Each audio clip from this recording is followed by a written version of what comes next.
আমার কাছে যদি জিজ্ঞাসা করেন আমার প্রিয় খাবার কি, আমার প্রিয় খাবার হচ্ছে ইলিশ মাছ ভাজি, গরম গরম ভাত, শুকনা লঙ্কা, কাঁচামরিচ আর হচ্ছে এক কোয়া রসুন। আজকে আমাদের বাজার থেকে কিন্তু বেশ কিছুটা ইলিশ মাছ এনেছে। আমি নিয়েছি গরম ভাত, একটা শুকনা লঙ্কা, একটা রসুন আর নিয়েছি একটা ইলিশ মাছের টুকরো, বেশ কিছুটা পরিমাণে তেল। মাছে কিন্তু আমাদের ডিম হয়েছে আর ডিমওয়ালা ইলিশ মাছ ভাজা বন্ধুরা গরম গরম ভাতের সাথে খেতে হয় দারুণ মজার।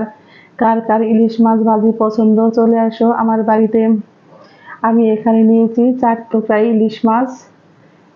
আমি মাছটাকে কেটে ধুয়ে নিয়েছি। এখন এর মধ্যে দিয়েছি হাফ চামচ হলুদ, মরিচ, ধনিয়ার গুঁড়া একসাথে মিশানো আর দিয়েছি আমি হাফ চামচ পরিমাণে লবণ আর দিয়ে দিব অল্প পরিমাণে একটু সরিষার তেল। তেলটা দিয়ে কিন্তু ইলিশ মাছটাকে অবশ্যই মাখতে হবে, কারণ যাতে নাকি মশলাটা মাছের গায়ে বেশ ভালো করে ঢুকে। আর এইভাবে ভালো করে মাখিয়ে আমি রেখে দিব 15 থেকে 20 মিনিট।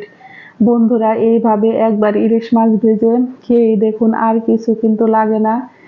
ইলিশ মাছ ভাজি আর একটু ডাল হলেই কিন্তু দুপুরের খাবার বাকি রাতের খাবার হয়ে যায়, এতটাই মজার হয়। আমার কাছে তো ভীষণই পছন্দ। কার কার কাছে ভালো লাগে বন্ধুরা আমাকে জানাবেন। চলে যাব চুলায়। চুলায় বসিয়ে দিয়েছি কড়াই আর দিয়েছি বেশ কিছুটা পরিমাণে সরিষার তেল।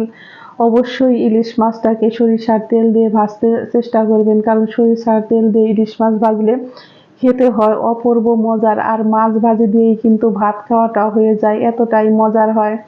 আমি দিয়েছি 2-3টা শুকনা লঙ্কা।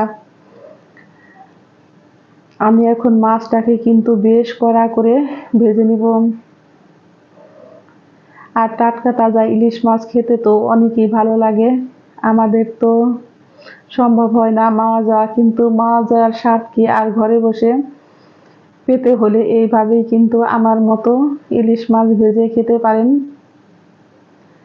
আমার ইলিশ মাছ ভাজা কিন্তু এক পিঠ হয়ে গেছে, এখন আমি উল্টে দিব। এই ইলিশ মাছ ভাজির একটা টিপস হচ্ছে বন্ধুরা, এক পিঠ ভালো করে হয়ে যাওয়ার পরে উল্টালে কিন্তু মাছটা আর ভেঙে যাবে না। মাছটাকে মিডিয়াম টু হাই হিটে কিন্তু ভাজতে হবে, একবারে হাই হিটে ভাজা যাবে না, কারণ একবারে যদি হাই হিটে ভাজি তাহলে কিন্তু ভিতরের মাছটা একটু কাঁচা থেকে যাবে আর ওই মাছ খেতে কিন্তু ভালো লাগে না। সেই জন্য আমি চুলার আঁচটাকে মিডিয়াম টু লোতে রেখে মাছটাকে এইরকম অনবরত একটু মাঝে মাঝে উল্টে পাল্টে দিয়ে কিন্তু আমি বেশ কড়া করে লাল লাল করে মাছগুলোকে ভেজে নিব।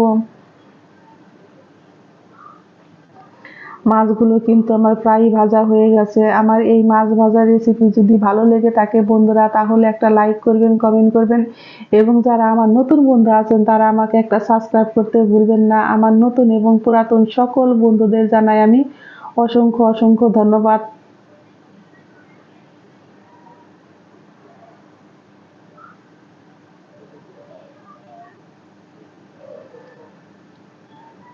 আজকে আমি কিন্তু ডিমওয়ালা ইলিশ মাছ ভাজি করব, কারণ ডিমওয়ালা ইলিশ মাছ ভাজি খেতে ভীষণই মজার হয়।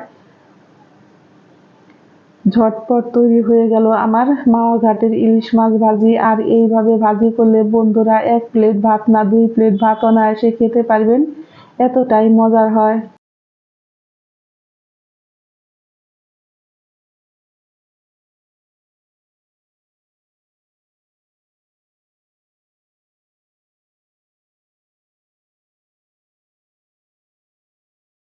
তৈরি হয়ে গেল আমার ঝটপট মাওয়া ঘাটের ইলিশ মাছ ভাজি। সকলেই ভালো থাকবেন, সুস্থ থাকবেন।